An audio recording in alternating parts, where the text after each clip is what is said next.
Parce que si je fais quelque chose pour quelqu'un et qu'il ne me remercie pas en retour, ben, je me dis c'est un ingrat en fait.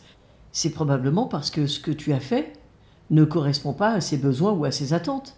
Et peut-être même que ton geste répondait davantage à tes propres envies, à tes motivations, qu'à ce que la personne attendait réellement, tu vois. Ce que tu dis là, ça me rappelle, évidemment, ça fait écho avec l'actualité qu'on a en ce moment.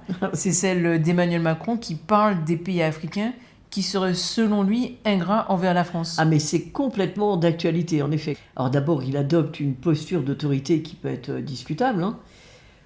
Dans le genre, regardez tout ce que la France a fait pour vous, vous devriez nous être reconnaissants. Mais en réalité, il y a quand même une question à se poser.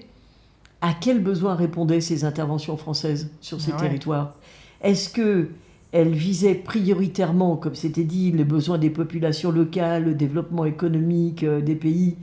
Ou alors, est-ce que ces interventions répondaient avant tout aux intérêts de la France ? C'est-à-dire que l'objectif, ce serait de maintenir une influence politique durable dans la région, tout en récoltant, tu vois, toutes les retombées économiques possibles. Et là, on est loin d'une démarche désintéressée. Et ça soulève vraiment la question sur la nature même de ces actions. Donc, je trouve que ce discours sur l'ingratitude, cette manière de poser les choses, c'est un moyen probablement de masquer une réalité qui peut être dérangeante. Tu vois, ces relations qui sont encore marquées par une logique de domination.